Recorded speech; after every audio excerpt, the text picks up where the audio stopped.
Hello friends, welcome to Kuldeep education point. तो friends, ये हमारे मॉडर्न हिस्ट्री की मॉडर्न इतिहास की क्लास 14 है और आज इस क्लास में जो हमारा टॉपिक चल रहा है मराठा साम्राज्य को आज हम कंटिन्यू करेंगे। हमने अपनी प्रीवियस क्लास में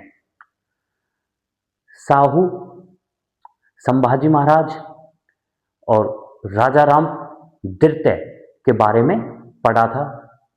किस प्रकार से छत्रपति साहू के द्वारा बालाजी विश्वनाथ को पेशवा युक्त किया जाता है 1713 में, और 1713 से ही बालाजी विश्वनाथ धीरे धीरे अपनी छवि छोड़ते चले जाते हैं और मराठा साम्राज्य में फिर साहू के बाद कोई भी शक्तिशाली शासक नहीं था।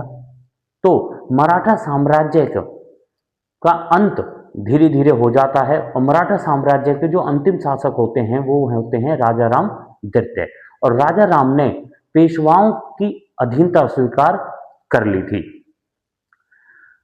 मराठा साम्राज्य का जो विस्तार होता है अब वो पेशवाओं के द्वारा किया जाता है, और पहला जो पेशवा होता है वो 1713 में होता है, जिसको छत्रपति साहू ने नियुक्त किया था। तो बालाजी विश्वनाथ जो 1713 से 1720 तक पेशवा रहा था। बालाजी विश्वनाथ को द्वितीय संस्थापक भी कहा जाता है, क्योंकि मराठा साम्राज्य का जो वास्तविक संस्थापक था वो था शिवाजी प्रथम। मराठों के युग में ही पेशवाओं का वंश चलता है, तो इसलिए इन्हें द्वितीय संस्थापक कहा जाता है, और बालाजी विश्वनाथ को पेशवा संस्थापक भी कहा जाता है। नेक्स्ट पॉइंट आता है हमारा कि बालाजी विश्वनाथ का जो जन्म हुआ था वो 1660 के लगभग कोंकण प्रदेश के श्रीवर्धन गांव में हुआ था। नेक्स्ट पॉइंट आता है हमारा कि बालाजी विश्वनाथ के जो पूर्वज थे वो जंजीरा के सीदियों के अधीन अपने गांव के प्रधान थे। दोबारा से देखिए कि बालाजी विश्वनाथ के जो पूर्वज थे वो जंजीरा के सीदियों के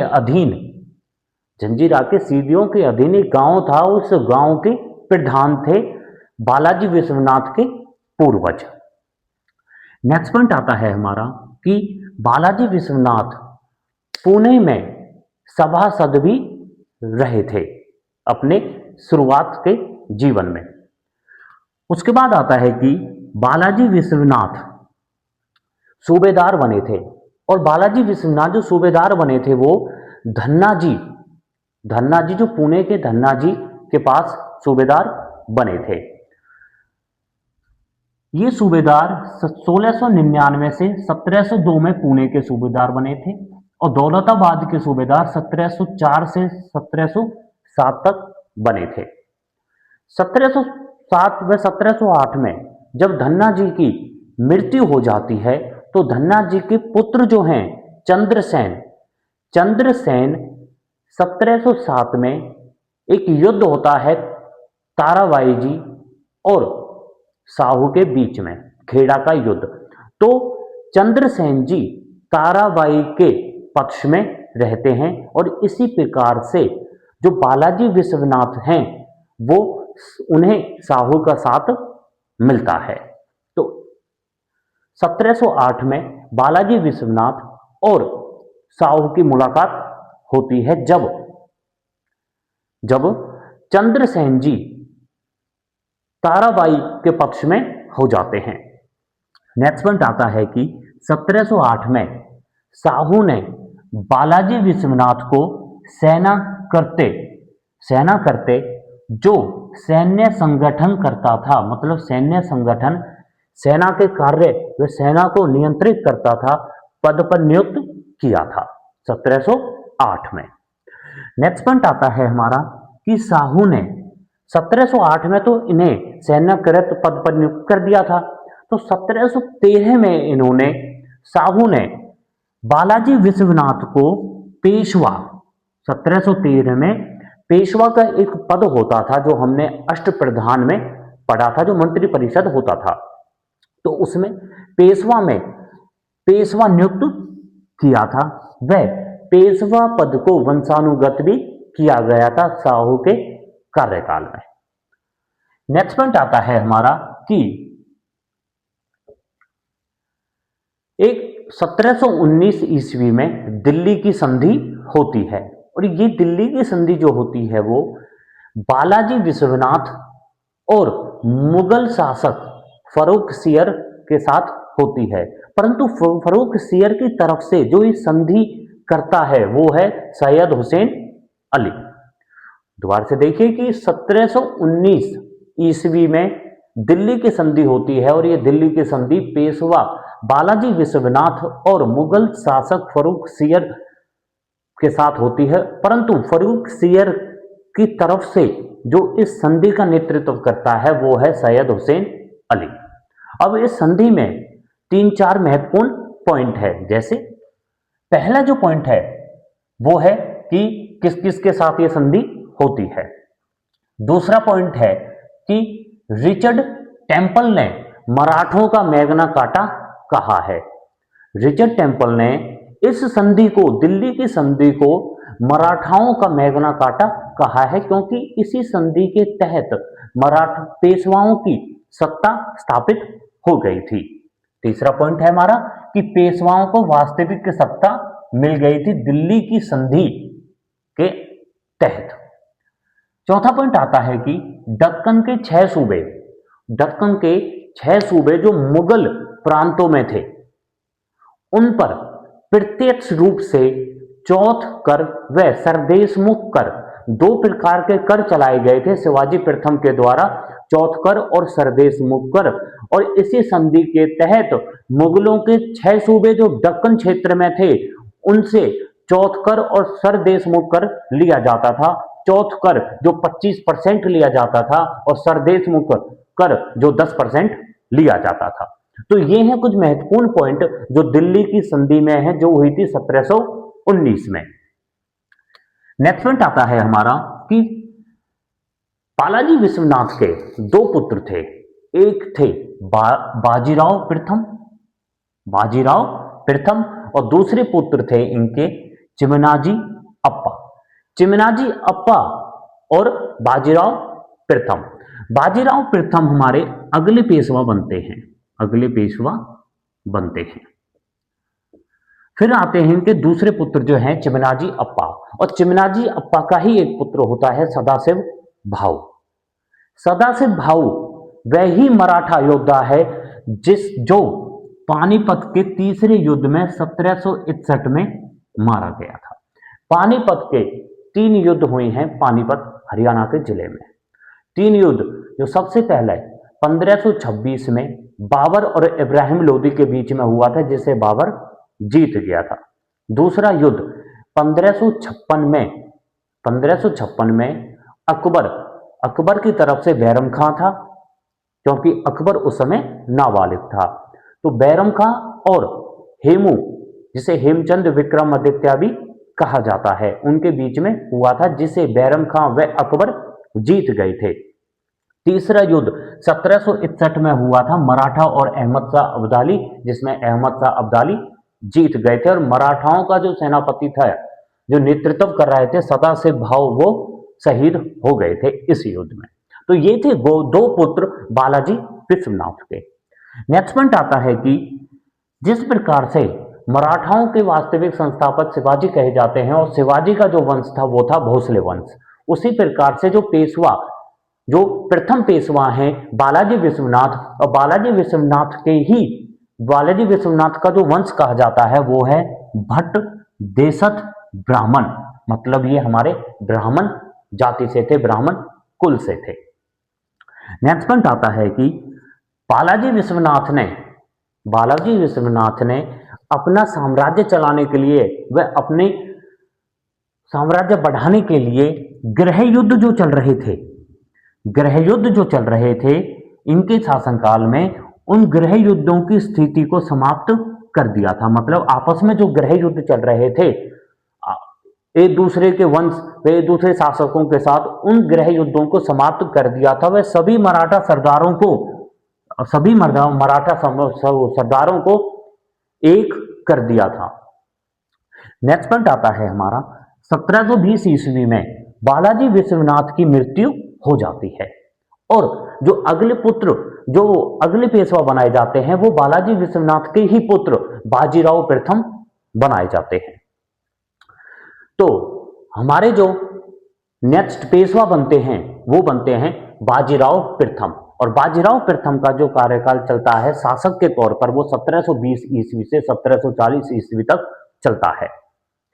नेक्स्ट पॉइंट आता है हमारा इसमें कि शाहू ने बाजीराव प्रथम को 20 वर्ष की उम्र में पेशवा नियुक्त किया था। मतलब जब 1720 में बालाजी विश्वनाथ की मृत्यु हो जाती है उस समय बाजीराव प्रथम जो थे उनकी उम्र थी 20 साल, और 20 साल की उम्र में शाहू ने अपना जो अगला पेशवा नियुक्त किया था वो किया था बाजीराव प्रथम को। नेक्स्ट पॉइंट आता है हमारा कि बाजीराव प्रथम ने ये कहा था कि जो विदेशी आक्रमणकारी हैं इन्हें हमें भारत से बाहर खदेड़ देना चाहिए, और इस जंजर वृक्ष यूज किया है इन्होंने जो विदेशी बाहरी आक्रमणकारी थे जैसे अंग्रेज, पुर्तगाल, मुगल की जंजर वृक्ष के तने पर आक्रमण करना चाहिए, शाखाएं तो अपने आप गिर जानी। तो ये बाजीराव प्रथम ने ये कथन कहा था। नेक्स्ट पॉइंट आता है हमारा कि बाजीराव प्रथम को शिवाजी प्रथम के बाद गोरिल्ला युद्ध का प्रतिपादक कहा जाता है। गोरिल्ला युद्ध जो प्रणाली चलाई गई थी, गोरिल्ला युद्ध प्रणाली जो छत्रपति शिवाजी महाराज थे उनके द्वारा चलाई गई थी, परंतु उनके बाद कोई भी ऐसा शासक नहीं आया था जिन्होंने गोरिल्ला युद्ध प्रणाली का इस्तेमाल किया था।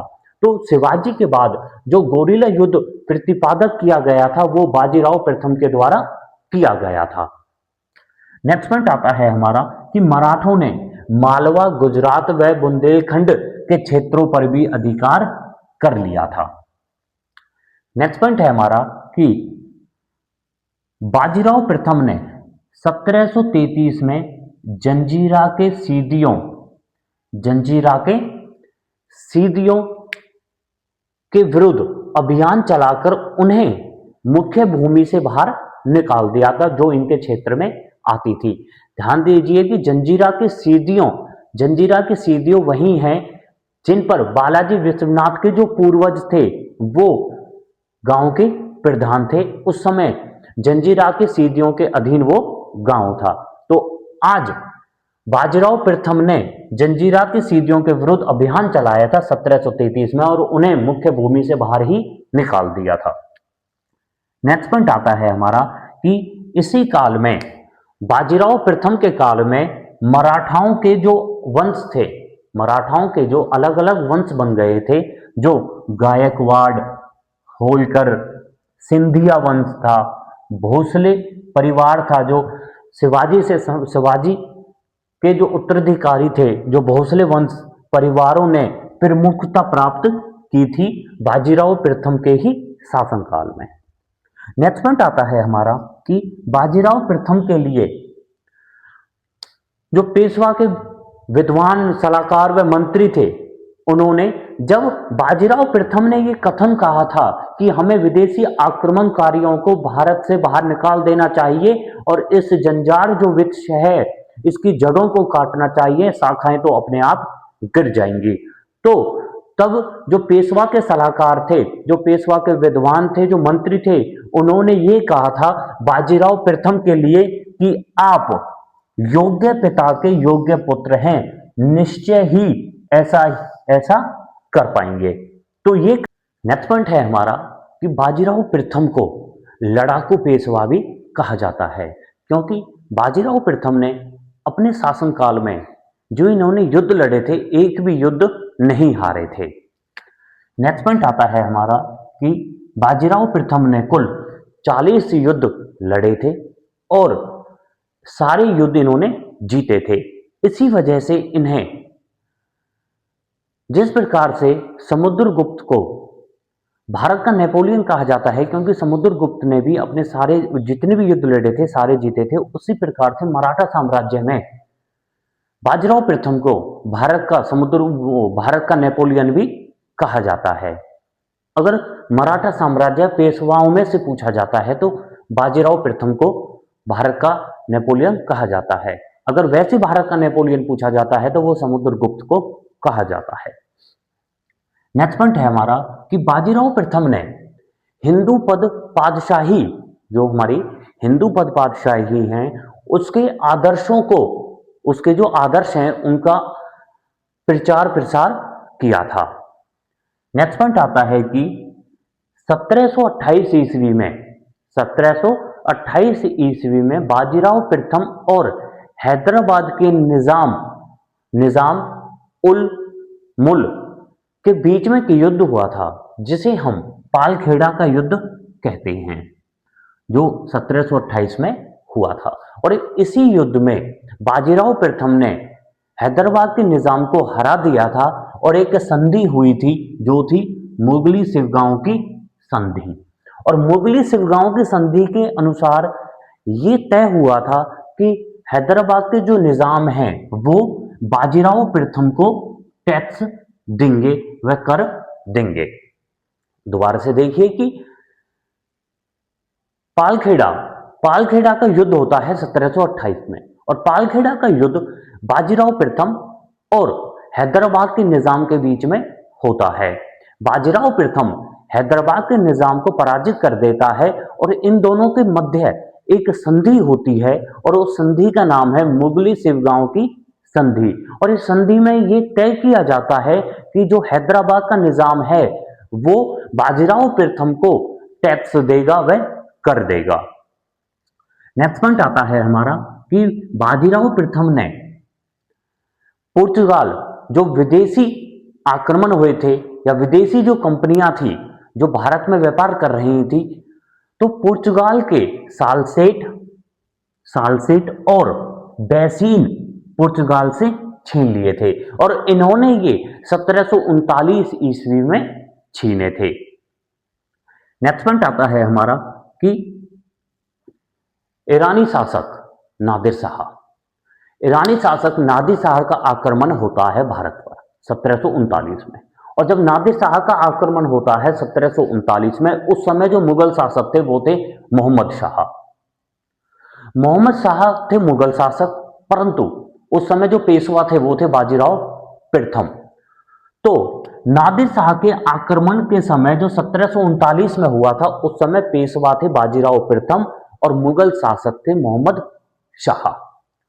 बाजीराव प्रथम वो नादिर शाह और मुगल शासक के बीच में युद्ध होता है 1739 में, जिसे करनाल का युद्ध भी कहा जाता है। और इस युद्ध में नादिर शाह मोहम्मद शाह को हरा देता है और अपने साथ कोहिनूर हीरा ले जाता है, जिसे बाद में एक अफगान शासक रंजीत सिंह को देता है। और रंजीत सिंह के दिलीप सिंह, जो सिख धर्म से संबंधित हैं, अंतिम जो नेतृत्व किया था दिलीप सिंह उस हीरे को अंग्रेजों को दे देता है, और इस प्रकार से कोहिनूर हीरा इंग्लैंड में चला जाता है। तो जो ये युद्ध हुआ था, करनाल का युद्ध 1739 में नादिर शाह और मोहम्मद शाह के बीच में हुआ था। इसमें नादिर शाह कोहिनूर हीरा व मयूर सिंहासन जिसको शाहजहां ने बनवाया था, जो मुगलों का तख्ते तोश था जिसमें मुगल शासक बैठा करते थे, इन दोनों को ले जाता है। नादिर शाह को ईरान का नेपोलियन भी कहा जाता है। ईरान का नेपोलियन नादिर शाह को कहा जाता है, भारत का नेपोलियन समुद्रगुप्त को कहा जाता है, और मराठा साम्राज्य का नेपोलियन बाजीराव प्रथम को कहा जाता है। दक्षिण भारत का नेपोलियन टीपू सुल्तान को कहा जाता है, और नेपोलियन जो शासक था वो फ्रांस से संबंधित था, फ्रांस देश से। नेक्स्ट पॉइंट आता है हमारा कि बाजीराव प्रथम ने हैदराबाद के निजाम, जो 1728 में जो हैदराबाद के निजाम थे, उनके साथ बाजीराव प्रथम का दूसरा युद्ध होता है, जो है बाजीराव प्रथम ने हैदराबाद के नवाब निजाम उल मुल्क आसफ जहां हैदराबाद के निजाम का पूरा नाम है, हैदराबाद के नवाब का पूरा नाम है निजाम उल मुल्क आसफ जहां को गुजरात युद्ध में भी हरा दिया था। पहले इन्होंने पालखेड़ा युद्ध में हराया था 1728 में, और अब इन्होंने गुजरात युद्ध में भी हरा दिया था। और इसी युद्ध के बाद एक संधि होती है 1738 में, और यह संधि है दुरई सराह की संधि। नेक्स्ट पॉइंट आता है हमारा 1731 में दभाई के निकट मराठा सेनापति त्र्यंबकराव को हराया था।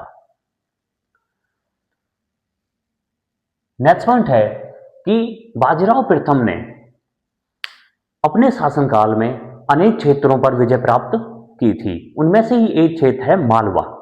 तो बाजीराव प्रथम ने मालवा पर जो विजय प्राप्त करी थी वो 1735 में करी थी। नेक्स्ट पॉइंट है कि 1731 में बुंदेलखंड में एक कार्यक्रम आयोजित होता है।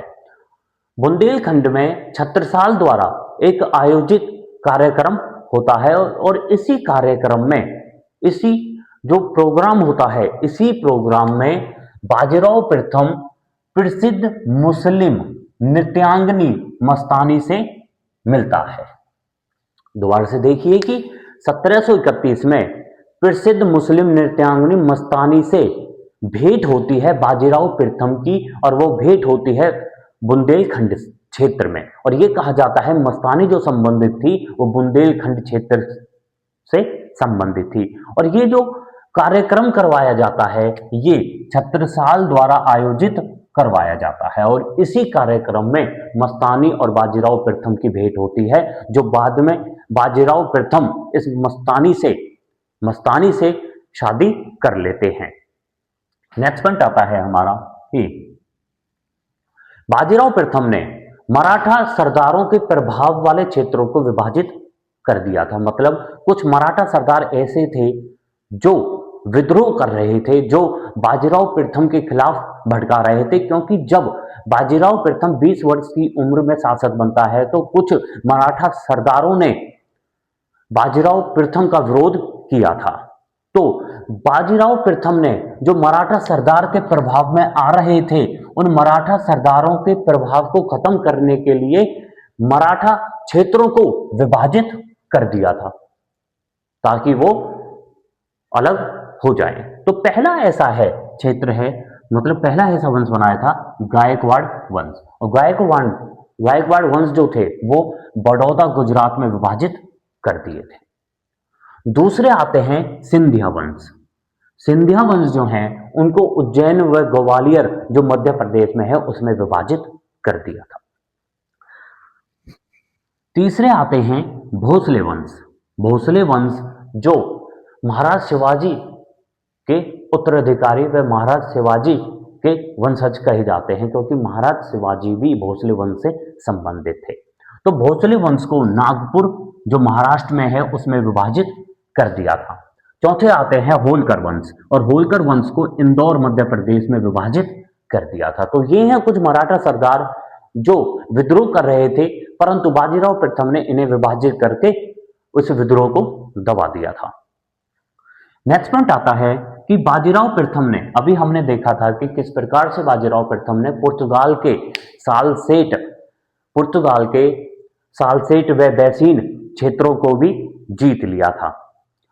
तो बाजीराव प्रथम ने पुर्तगाल, मालवा 1735 में विजय प्राप्त करी थी मालवा के खिलाफ, और निजाम जो हैदराबाद के निजाम है वह गुजरात विजय करी थी। तो इन क्षेत्रों को बाजीराव प्रथम ने हराया था या इन क्षेत्रों पर विजय प्राप्त की थी।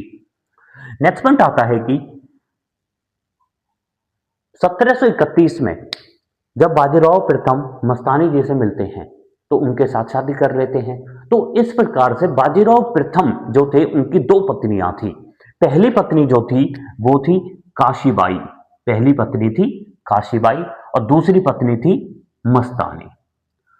एक मूवी भी आई थी बाजीराव मस्तानी।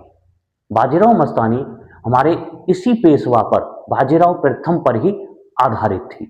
बाजीराव प्रथम का किरदार जो जिस अभिनेता ने किया था वो थे रणवीर सिंह। और काशीबाई, काशीबाई का जो अभिनय किया था वो थी अभिनेत्री प्रियंका चोपड़ा। और मस्तानी का जो किरदार जिस अभिनेत्री ने किया था वो थी दीपिका पादुकोण। तो दो पत्नियां थी बाजीराव प्रथम की। पहली पत्नी थी काशीबाई और काशीबाई से उन्हें एक पुत्र था जिसका नाम था मंगल रघुनाथ, मंगल रघुनाथ। और जो मस्तानी थी जिनसे वो 1731 में बुंदेलखंड में मिले थे, बाद में इनसे शादी कर ली थी और मस्तानी से भी इन्हें एक पुत्र हुआ था जिसका नाम था शमशेर, जिसका नाम था शमशेर बहादुर। तो ये हैं बाजीराव प्रथम की दो पत्नियां। नेक्स्ट पॉइंट आता है हमारा कि बाजीराव प्रथम ऐसे पहले पेशवा बने थे जिन्होंने दिल्ली पर आक्रमण किया था। तो दिल्ली पर आक्रमण करने वाले जो प्रथम पेशवा थे वो थे बाजीराव प्रथम और दिल्ली पर आक्रमण किया था इन्होंने 1737 पर। 1737 में दिल्ली पर आक्रमण करने वाला प्रथम पेशवा बाजीराव प्रथम था। नेक्स्ट पॉइंट आता है कि 23 जून 1724 में 23 जून 1724 में सुकरखेड़ा, सुकरखेड़ा का युद्ध होता है। और यह सुकरखेड़ा का जो युद्ध होता है ये होता है, एक तरफ थे मराठा, एक तरफ थे पेशवा व निजाम उल मुल्क जो हैदराबाद के निजाम थे, उनके साथ मिलकर पेशवा जो बाजीराव प्रथम थे, एक तरफ थे ये, और दूसरी तरफ थे मुवारिन और मुगल, मुवारिन और मुगल। तो इनके बीच में युद्ध होता है 1724 में, जिसे सुकरखेड़ा का युद्ध भी कहा जाता है। नेक्स्ट पॉइंट आता है हमारा कि बाजीराव प्रथम ने 1731 में वारणा की संधि की थी। 1731 में इन्होंने वारणा की संधि की थी। जितनी भी मराठा साम्राज्य में व पेशवा वंश में जितनी भी संधियां हुई हैं उन्हें हम एक साथ पढ़ेंगे। तो नेक्स्ट पॉइंट आता है हमारा कि बाजीराव प्रथम जो थे, बाजीराव प्रथम को इनके बचपन का जो नाम बताया जाता है वो बाजीराव भल्लाल, बाजीराव भल्लाल भी बताया जाता है। नेक्स्ट पॉइंट आता है कि जब बालाजी विश्वनाथ जो इनके पिता थे, बालाजी विश्वनाथ का जब निधन हो जाता है तो बाजीराव प्रथम की उम्र रहती है 20 वर्ष। और साहू जो बाजीराव प्रथम को अगला पेशवा बनाते हैं, परंतु कुछ मराठे सरदार ऐसे होते हैं जो बाजीराव प्रथम को शासक व अगला पेशवा नहीं बनाना चाहते थे। तो साहू ने बाजीराव प्रथम के लिए एक बात कही थी और वो बात है कि घोड़ों की उम्र नहीं उनकी चाल देखी जाती है, घोड़ों की उम्र नहीं उनकी चाल देखी जाती है। ये बात कही थी साहू ने बाजीराव प्रथम के लिए जब उसे 20 वर्ष की उम्र में अगला पेशवा बनाया जा रहा था। नेक्स्ट पॉइंट आता है हमारा कि बाजीराव प्रथम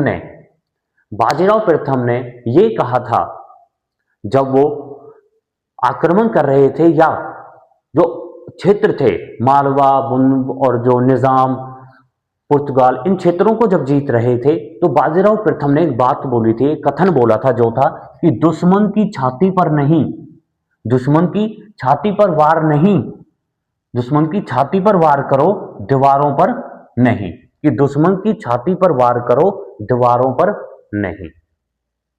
नेक्स्ट पॉइंट आता है कि बाजीराव प्रथम के कार्यकाल में जब तक बाजीराव प्रथम शासक रहे थे तब मराठों को अखिल भारतीय शक्ति बना दिया था। उत्तर से लेकर दक्षिण तक अखिल भारतीय शक्ति बना दिया था बाजीराव प्रथम ने। और 39 वर्ष की उम्र में 1740 में 20 वर्ष की उम्र में ये राजा बनते हैं और 39 वर्ष की उम्र में 19 साल अपना शासन करने के बाद 1740 में नर्मदा नदी के पास बीमारी के कारण इनकी मृत्यु हो जाती है। और कुछ इतिहासकारों ने यह भी कहा था कि बाजीराव प्रथम ने 19 साल के शासन में जो किया है वो कुछ शासक अपने 50 साल के शासन में भी नहीं कर पाते। तो इनकी जो मृत्यु है वो 39 वर्ष की उम्र में 1740 में नर्मदा नदी के पास बीमारी से निधन इनका हो जाता है। तो ये थे पेशवा, जो जिन्होंने पेशवा संस्थापक भी हमने पढ़ा था अपना, जो वो हमारे बालाजी विश्वनाथ थे, और बालाजी और बाजीराव प्रथम के बारे में भी पढ़ा था, जो उनके पुत्र थे। तो हमारे जो अगले पेशवा होंगे जिसे हम अपनी नेक्स्ट वीडियो में देखेंगे, वो हैं हमारे बालाजी बाजीराव। और बालाजी बाजीराव को नाना साहब भी कहा जाता है, जिनका जो शासन चला था वो 1740 से 1761 में चला था। और कुछ इतिहासकारों का यह भी मत है कि नाना साहब व बाजीराव को बालाजी बाजीराव जो थे वो गोद लिए पुत्र थे बाजीराव प्रथम के, परंतु इस पे इतिहासकारों का सहमति नहीं बनी थी। तो ये थी हमारी मॉडर्न हिस्ट्री की class 14। Thank you. Hello friends, तो अभी जो हमने टॉपिक किया है जिसमें हमने दो पेशवाओं के बारे में पढ़ा है। पहले थे बालाजी विश्वनाथ और दूसरे थे उनके ही पुत्र बालाजी और बाजीराव प्रथम। तो आइए इनके अब हम एमसीक्यू क्वेश्चंस लगाते हैं। पहला क्वेश्चन है हमारा कि बालाजी विश्वनाथ किस मराठा शासक के पेशवा थे? तो बालाजी विश्वनाथ थे महाराज छत्रपति साहू के। दूसरा क्वेश्चन आता है कि बालाजी विश्वनाथ को पेशवा कब नियुक्त किया गया था? तो बालाजी विश्वनाथ को पेशवा 1713 में छत्रपति साहू जी के द्वारा नियुक्त किया गया था, और 1713 से ही जो पेशवा पद था उसे वंशानुगत भी कर दिया गया था। तीसरा क्वेश्चन है हमारा कि बालाजी विश्वनाथ को किस उपाधि से जाना जाता है? तो बालाजी विश्वनाथ को पेशवाओं के संस्थापक की उपाधि से जाना जाता है, क्योंकि बालाजी विश्वनाथ ने ही पेशवाओं की शुरुआत की थी, और बालाजी विश्वनाथ को द्वितीय संस्थापक के नाम से भी जाना जाता है। चौथा क्वेश्चन है हमारा कि बालाजी विश्वनाथ ने किस मुगल बादशाह से संधि की थी? तो बालाजी विश्वनाथ ने फर्रुख बहादुर शाह से संधि की थी, जिसे बहादुर शाह जफर व बहादुर शाह प्रथम भी कहा जाता है।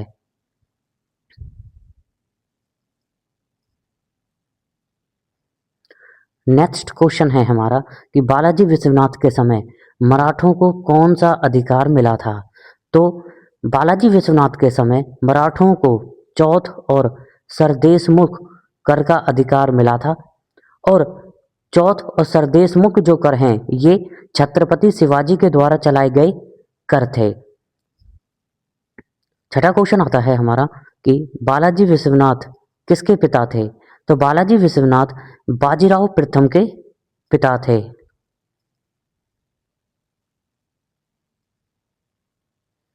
सातवां क्वेश्चन आता है कि बालाजी विश्वनाथ का मुख्य उद्देश्य क्या था? तो बालाजी विश्वनाथ का मुख्य उद्देश्य था कि मराठा सत्ता को मजबूत करना। ये स्टार्टिंग में जब जो मराठा साम्राज्य था, मराठा साम्राज्य के संस्थापक जो थे वो थे छत्रपति शिवाजी जी, जो भोसले वंश से संबंधित थे। परंतु जब 1713 में पहले पेशवा बनते हैं बालाजी विश्वनाथ, तो बालाजी विश्वनाथ ने भी मराठा सत्ता को ही मजबूत किया था, परंतु वो दूसरा वंश था, पेशवा वंश चल गया था उस समय 1713 में।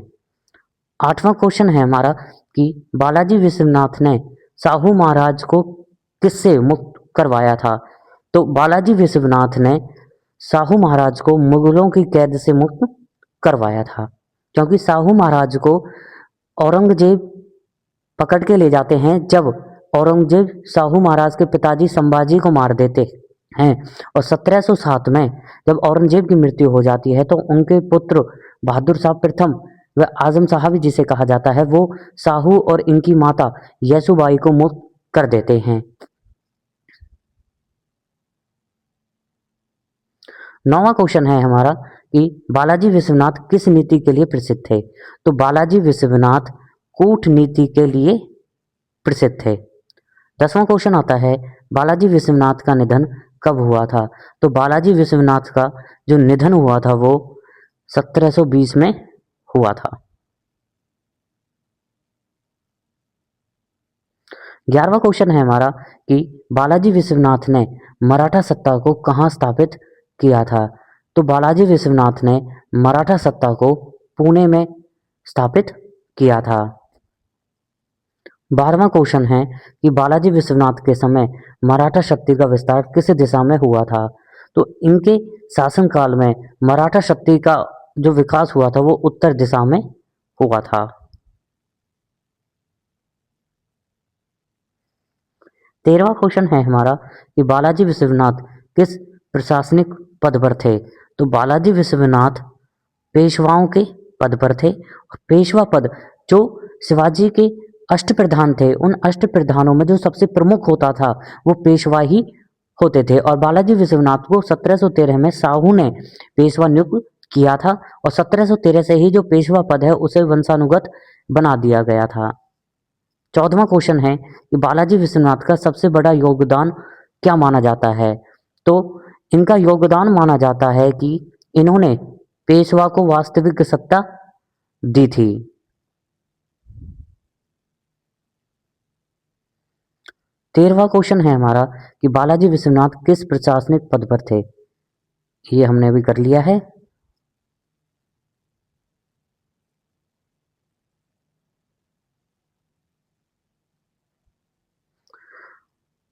तो बाजीराव प्रथम का जन्म कब हुआ था।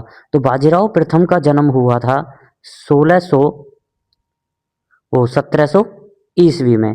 1700 ईस्वी में बाजीराव प्रथम का जन्म हुआ था। दूसरा क्वेश्चन है हमारा कि बाजीराव प्रथम को पेशवा किस उम्र में बनाया गया था। तो इन्हें पेशवा 20 वर्ष की उम्र में बनाया गया था।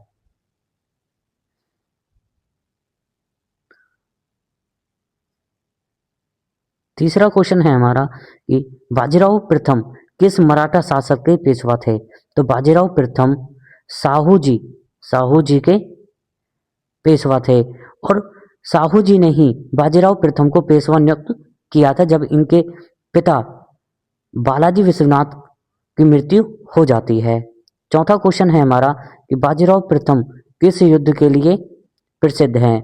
तो बाजीराव प्रथम पालखेड़ा के युद्ध के लिए प्रसिद्ध हैं। पालखेड़ा का युद्ध जो 1728 में बाजीराव प्रथम और हैदराबाद के निजाम के बीच में हुआ था।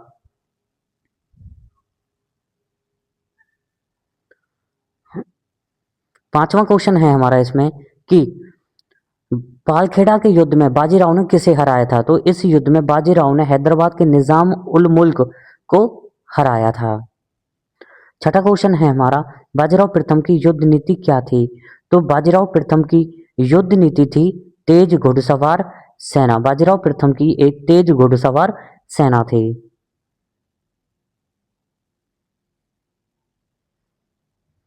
सातवां क्वेश्चन है हमारा इसमें कि बाजीराव प्रथम को किस विदेशी उपाधि से जाना जाता था। तो बाजीराव प्रथम को भारत का नेपोलियन भी कहा जाता था क्योंकि ये कहा जाता है कि बाजीराव प्रथम ने अपने कार्यकाल में 40 से 45 युद्ध लड़े थे और एक भी युद्ध नहीं हारा था। तो इस प्रकार से इसे भारत का नेपोलियन कहा जाता है मराठा साम्राज्य में। परंतु भारत का नेपोलियन समुद्रगुप्त को भी कहा जाता है क्योंकि समुद्रगुप्त ने भी उत्तर व दक्षिण क्षेत्रों पर युद्ध लड़े थे और एक भी युद्ध नहीं हारे थे।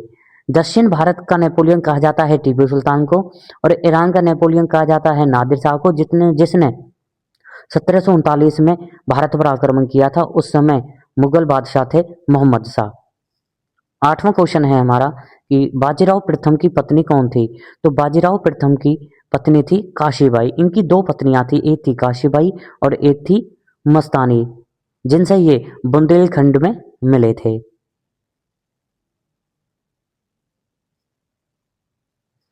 नौवां क्वेश्चन आता है मस्तानी कौन थी। तो मस्तानी थी बुंदेलखंड की राजकुमारी, ऐसा इतिहासकारों के द्वारा बताया जाता है। 10वां क्वेश्चन है हमारा कि बाजीराव प्रथम ने दिल्ली पर चढ़ाई कब की थी। तो बाजीराव प्रथम ने दिल्ली पर चढ़ाई 1737 में की थी और बाजीराव प्रथम ऐसे प्रथम पेशवा बने थे जिसने दिल्ली पर आक्रमण किया था। वह दिल्ली पर चढ़ाई की थी 1737 में। 11वां क्वेश्चन, तो हमारा 11वां क्वेश्चन है बाजीराव प्रथम कभी युद्ध में क्यों नहीं हारे थे। तो बाजीराव प्रथम कभी भी युद्ध में उनकी श्रेष्ठ जो रणनीति थी, श्रेष्ठ रणनीति व कूटनीति इसलिए वो नहीं हारे थे। 12वां क्वेश्चन आता है हमारा कि बाजीराव प्रथम का निधन कहाँ हुआ था। तो बाजीराव प्रथम का निधन नर्मदा नदी के पास हुआ था जब वो 39 वर्ष के थे।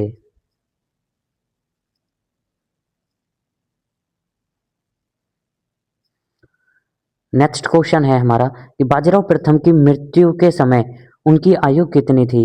तो उनकी आयु थी 39 वर्ष। नर्मदा नदी के पास बीमारी के कारण इनकी मृत्यु हुई थी। 14वां क्वेश्चन है हमारा कि बाजीराव प्रथम के बाद पेशवा कौन बने थे।